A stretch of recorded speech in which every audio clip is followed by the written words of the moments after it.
sanctuaire qui a fait le plein avec une fervente ambiance de lendemain de Pentecôte. Venus nombreux à cette 136e édition du pèlerinage marial de Popenguine, les fidèles ont communié et prié dans l'unité.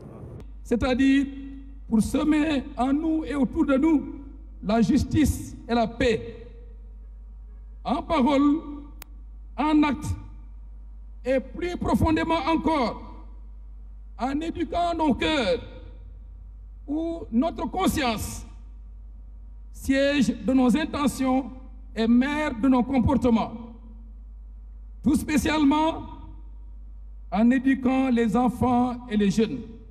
Éducation à la paix et à la justice, pour que paix et justice deviennent comme une culture.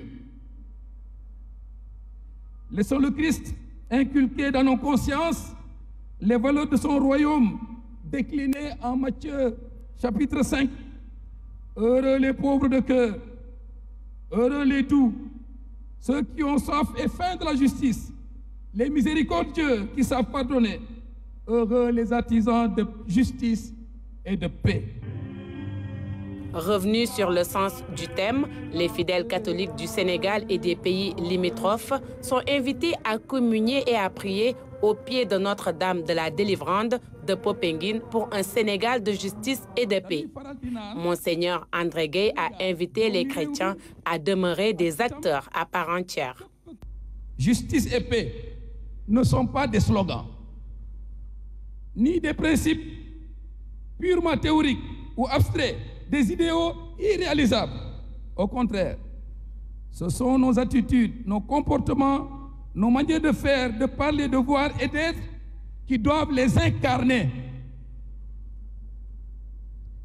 Les promouvoir, vous le savez, est une œuvre sans fin, de longue haleine, pour laquelle, nous le savons, il faut de la patience, dans le double sens du mot durée et souffrance. Il faut de l'humilité et du courage. Il faut surtout nous accepter les uns les autres dans nos différences de toutes sortes et nous décider à aller dans la même direction. Mais il faut autre chose en plus, et c'est le plus fondamental. C'est accepter de changer, vraiment, radicalement, nos comportements et nos mentalités. Un changement que nous appelons conversion. Le célébrant a aussi appelé au respect qui doit être un dogme pour tout croyant dans toute chose au quotidien. Faisant allusion à l'actualité et aux initiatives prises par les nouvelles autorités à travers le Djoub Djoubal Djoubanti, il a appelé l'audit individuel des mentalités. Rivaliser de respect les uns pour les autres, condition de la paix et de la justice. Rivaliser de respect les uns pour les autres. Respect de la dignité intrinsèque des personnes et de leurs biens, des droits et des identités. Respect, respect la wax de, d'où tolérance, d'où résignation, respect. C'est le respect mutuel. C'est dans ce respect mutuel que réside le dialogue, l'ouverture à l'autre, l'attention à l'autre et finalement la concorde et la paix dans les relations quotidiennes.